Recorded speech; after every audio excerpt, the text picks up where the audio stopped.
Welcome to Cambridge English Language Institute. This is Ansar Ahmad and today's video I am going to talk about gene mutation. इससे पहले हमने 20 lecture जो है upload किया। आज हमारा 21 का लेक्चर है। आज हम देखते हैं कि सिकल सेल एनीमिया से क्या मुराद होता है। जीन म्यूटेशन से मुराद ये होता है कि हमारे पास जो डीएनए के ऊपर न्यूक्लियोटाइड्स होते हैं, अगर उनमें से एक या एक से ज्यादा न्यूक्लियोटाइड में चेंज आता है, उसको हम जीन म्यूटेशन कहते हैं। अगर आपने जीन म्यूटेशन के बारे में जानना है तो आप इससे पहले वीडियो को देखो, फिर इसकी तरफ आते हैं। आज हम सिकल सेल एनीमिया को देखते हैं कि सिकल सेल एनीमिया से क्या मुराद होता है। आइए देख लेते हैं। हमारे पास ये सिकल जो है ना, इसको दरंती कहते हैं। ये हमारे पास जिस तरह जो शेप आ जाता है इस तरह, इसको हम क्या कहते हैं, इसको हम दरंती वगैरह कहते हैं। जैसे वगैरह ग्रास वगैरह हम काट करते हैं, या इसको हम न्यू क्रिसेंट मून भी कहते हैं। और हमारे पास जो एनीमिया है इससे मुराद होता है लो आरबीसी। लो आरबीसी, अगर बॉडी में आरबीसी की मिकदार कम हो जाता है उसको हम कहते हैं एनीमिया। अच्छा, ये कौन सा डिसऑर्डर है, आइए देखते हैं। नॉर्मली आरबीसी का जो स्ट्रक्चर होता है वो फ्लैट होता है। वो क्या होता है, फ्लैट, लाइक राउंड फॉर्म में होता है। अगर हम यहां पे देख लेते हैं तो इसकी डिफिनीशन को हम देते हैं कि ये हमारे पास क्या है, ये हमारे पास ऑटोसोमल रिसेसिव डिसऑर्डर है। ऑटोसोमल रिसेसिव डिसऑर्डर है। रेसेसिव जेनेटिक ब्लड डिसऑर्डर है। जेनेटिक ब्लड डिसऑर्डर है। इसको कहते हैं ब्लड डिसऑर्डर। डिसऑर्डर कहते हैं बीमारी को कहते हैं। कैरेक्टराइज बाय व्हाट, यहां पे आपके पास होंगे abnormal rigid and we call it here sickle shaped. Sickle shaped क्या होंगे, आरबीसी आपके पास क्या होंगे, that is called sickle shape होंगे। अब इससे क्या मुराद है, नॉर्मली जो हमारे पास आरबीसी होता है वो इस फॉर्म में होता है, और ये आपके पास एबनॉर्मल, ये रिजिड होंगे, और ये जो आपके पास, ये आपके पास सिकल शेप होंगे। अब यहां पे देखते हैं कि हमारे पास जो स्मॉल ब्लड वेजल है, ये हमारे पास क्या है, स्मॉल ब्लड वेजल है। इसको हम कहते हैं स्मॉल ब्लड वेजल है। स्मॉल ब्लड वेजल में नॉर्मली क्या होता है कि इनमें से अगर ये वाला ब्लड, ये आपके पास आरबीसी इस फॉर्म में है, और ये हमारे पास दूसरा आरबीसी है जिसको हम इस तरह डोनेट कर सकते हैं, ये वाला, ये, तो आपको पता है ये क्या करता है, ये फ्लेक्सिबिलिटी लूज करता है, यानी ये इसमें ये रिजिड होता है, फ्लेक्सिबिलिटी लॉस हो जाते हैं, तो ये ब्रेक डाउन हो जाता है, ये स्मॉल पीस में ब्रेक डाउन हो जाते हैं, और ये जो आपके पास ब्लड वेसल है उसको स्टक करते हैं, उसको बंद करते हैं। ये क्या करते हैं, तो इससे हमारा क्या होगा, हमारा जो नॉर्मल ब्लड फ्लो है वो इंटरप्ट हो जाता है, क्योंकि ये स्मॉल पीस में कन्वर्ट हो जाता है, तो ये स्मॉल वेसल को क्या करते हैं, बंद कर सकता है। अगर हम इसकी कास्ट की बात करेंगे, आइए देखते हैं कि इसके बाद इसका जो है वो कास्ट क्या है। तो ये जेनेटिकली है। ये कौन सा कास्ट है, अगर मैं आपको बता दूं, हमारे पास होता है आरबीसी के अंदर हमारे पास हीमोग्लोबिन प्रोटीन होता है। अब आते हैं हीमोग्लोबिन किस तरह होती है, हमारे पास एक अल्फा, फॉर एग्जांपल ये हमारे पास 4। अगर आपने इस हीमोग्लोबिन के बारे में जानना है तो आप इस मेरे प्लेलिस्ट में वीडियो अवेलेबल है, पर यहां पे आज हम आपको पॉइंट म्यूटेशन के बारे में बताता हूं कि पॉइंट म्यूटेशन किस तरह होता है। देखो, ये हमारे पास फॉर एग्जांपल अल्फा है, ये भी अल्फा है, ये हमारे पास बीटा चेंज होता है। इस बीटा चेंज में आपके पास क्या होता है, अमाइनो एसिड लगे होते हैं, एक अमाइनो एसिड, ये दूसरा, ये तीसरा, ये चौथा, ये पांचवा, इस तरह अमाइनो एसिड लगे होते हैं। अब क्या हो जाता है, यहां पे एक अमाइनो एसिड है जिसको हम कहते हैं ग्लूटामिक एसिड। ग्लूटामिक एसिड होता है, ग्लूटामिक एसिड। अब ये ग्लूटामिक एसिड जो है ना, ये आप हमारे पास जो डीएनए के ऊपर सीक्वेंस होता है वो कुछ यू होता है, सी टी, और आपके पास सी टी होता है। तो इससे क्या करता है, इससे नॉर्मली क्या बनता है, इसके पास सी के बाद जी, और टी के बाद ए, और आपके पास सी के बाद जी आ जाता है, तो इससे नॉर्मल अमाइनो एसिड बन जाता है जिसका नाम है ग्लूटामिक एसिड बन जाता है। जब ग्लूटामिक एसिड है, ये हमारे पास बीटा चेंज होता है, इसको हम कहते हैं बीटा चेंज होता है, बीटा चेंज।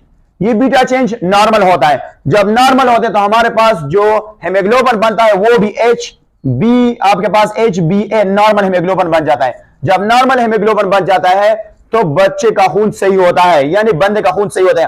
अब पॉइंट म्यूटेशन किस तरह होता है, इस ग्लूटामिक एसिड के बजाय हमारे पास इस तरह आ जाता है कि हमारे पास डीएनए के ऊपर CA, आपके पास CAC होता है। तो यहां पे क्या हो जाता है, यहां पे आपके पास जो है ना C के बजाय क्या आ जाता है, यहां पे C के बजाय आपके पास आ जाता है G, और A के बजाय यहां पे आपके पास U आ जाता है, और यहां पे आपके पास U आ जाते हैं। तो अब आप देखिए, यहां पे ये A के बजाय क्या U आया, तो ये एक म्यूटेशन हुआ, इसको पॉइंट म्यूटेशन कहते हैं। तो इससे जो अमाइनो एसिड बनेगा ग्लूटामिक एसिड के बजाय कौन सा आएगा, वेलिन आएगा। ये किसका कोड होगा, वेलिन। ये आपके पास क्या है, वेलिन आएगा। तो जब वेलिन आएगा, तो जब वेलिन अमाइनो एसिड खराब हो जाएगा, तो इनमें से जो कौन सा चीज बनेगा, हीमोग्लोबिन बनेगा, वो खराब होगा, उसको हम HBS कहते हैं। इसको हम क्या कहते हैं, HBS। अगर ये खराब बन गया तो आपके पास क्या होगा, आपके पास जो है ना, ये क्या होगा, ये पूरा प्रोटीन जो है, बीटा चेन जो है वो खराब होगा। तो इस दौरान आपके पास जो आरबीसी बनेगा वो किस तरह बनेगा, वो सिकल सेल बनेगा। तो इसको हम पॉइंट म्यूटेशन कहते हैं। अच्छा, इसको रिसेसिव क्यों कहते हैं, आइए देख लेते हैं इसके रिसेसिव का मतलब समझते हैं। हमारे पास ये एक बच्चा है और इसके पास ये जो क्रोमोसोम है, अगर इसके ऊपर आपको पता है ए डोमिनेंट है, अगर हम यहां पे देखेंगे ए डोमिनेंट है, तो अगर इसके पास ए आ गया और दूसरा भी, क्योंकि आपको पता है फादर से एक क्रोमोसोम, दूसरे से मदर से, तो ये बच्चा क्या होगा, ये नॉर्मल होगा। इसमें से ये क्या होगा, नॉर्मल होगा। अगर एक ऐसा है कि एक फादर से तो क्या मिल गया, ये दूसरा आपके पास मदर होता है, एक से नॉर्मल मिल गया और दूसरे से क्या है, एस का मतलब डिफेक्टिव जीन, तो ये कैरियर होगा। ये क्या होगा, इसको हम कहते हैं कैरियर होगा। अगर ये इस तरह आ जाता है कि हमारे पास इस तरह है, और अगर ये आया इसके ऊपर डबल एस आ जाता है, तो इससे मुराद होता है रिसेसिव। ये आपके पास क्या होगा, सिकल सेल एनीमिया होगा। इसको हम कहते हैं सिकल सेल एनीमिया होगा। सिकल सेल एनीमिया आपके पास ये आ जाएगा, एनीमिया, इसको कहते हैं एनीमिया। तो ये वो कंडीशन है जो जेनेटिकली डिसऑर्डर जो है वो काज करते सिकल सेल एनीमिया। आइए इसकी साइन और सिम्टम को डिटेल से देखते हैं। Sign and symptom, sign and symptom को हम डिटेल से देखते हैं। सिम्टम्स, सिम्टम्स, सबसे पहला जो सिम्टम होगा वो क्या होगा, शॉर्टनेस ऑफ ब्रीथ या shortness of breath. Shortness of breath, ये जो शॉर्टनेस ऑफ ब्रीथ होगा, ये सबसे पहला साइन होगा कि इसके सांस में जो है वो तकलीफ हो, क्योंकि उस तक ऑक्सीजन जो है वो सप्लाई जो है प्रॉपर्ली नहीं करता है। अच्छा, अगर हम बात करेंगे, इसका नाम होगा फिटीग। फिटीग से क्या मुराद है, थकावट, टायर्डनेस जो है ना ये महसूस करेगा। इसके अलावा डिले, क्या होगा, डिले कौन सा चीज, growth and development, growth and development, and development specially where, specially children में।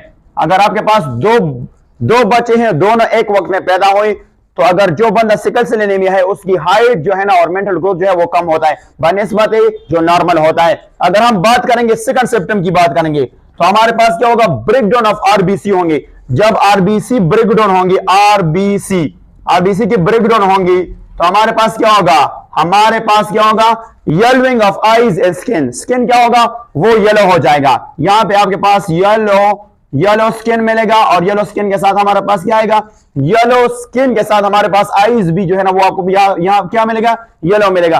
इसके अलावा हमारे पास पेनफुल, जिसको हम कहते हैं पेनफुल एपिसोड से हम क्राइसिस भी कहते हैं, क्राइसिस। इससे हम मुराद है पीरियड, यानी दर्द होगा, और दर्द कब तक होगा, ये हम कहते हैं फ्यू आवर से लेकर कहां तक, ये होगा जिसको हम कहते हैं फ्यू डेज तक जो है होगा। और ये इफेक्ट करेगा कौन सा चीज, ये इफेक्ट करेगा बोन ऑफ बेन, यानी बोन ऑफ बेक की जो बोन है। इसके अलावा ये जो है लॉन्ग बोन्स इफेक्ट करता है, लॉन्ग बोन्स जो है ना ये क्या करेगा, इफेक्ट करेगा। इसके अलावा चेस्ट बोन जो है ना ये इफेक्ट करता है, चेस्ट बोन वगैरह जो है ना ये इफेक्ट करेगा। इसके साथ साथ अगर हम ट्रीटमेंट की बात कर लेते हैं, तो हमारे पास ट्रीटमेंट कुछ ही होगा। ट्रीटमेंट हमारे पास किस तरह होगा, आइए देखते हैं। हमने इसके लिए एक एसिड देना है जिसका नाम है फोलिक एसिड। हमने क्या देना है, फोलिक एसिड अपने देना है इससे। और दूसरा हमने ब्लड ट्रांसफ्यूजन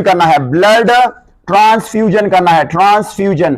और ब्लड ट्रांसफ्यूजन से क्या होगा, ये प्रिवेंट करेगा कौन सा, स्ट्रोक, STROKE, स्ट्रोक कौन सा बीमारी होता है जिसमें ब्रेन में जो हमारे पास ब्लड वेसल जो है वो रप्चर हो जाता है, तो उससे ये बच जाएगा। अगर ये नहीं है तो आपने कौन सा दिया है, पेन किलर देना है, पेन किलर। अगर हम पेन किलर की बात करेंगे, pain killer plus plenty of liquid, plenty mean much, plenty of liquid आपने देना है, तो इससे क्या होगा, ये जो है ना अपना काम ये इससे ठीक हो जाता है। पेन किलर से मुराद वो होता है जो दर्द को कम, ऐसे मेडिसिन जो दर्द को क्या करते हैं, रिड्यूस करते हैं। किस तरह रिड्यूस करते हैं, आइए देखते हैं। हमारे पास आपको पता है ये अगर ब्लड वेसल होता है, और ये आपके पास आपको पता है ब्रेन होता है, ब्रेन तक नर्व गए हैं। नर्व क्या चीज है, तो आप इसको देख, करेक्शन ऑफ एक्सोनिस में मेरा वीडियो लेक्चर रिकॉर्डेड है।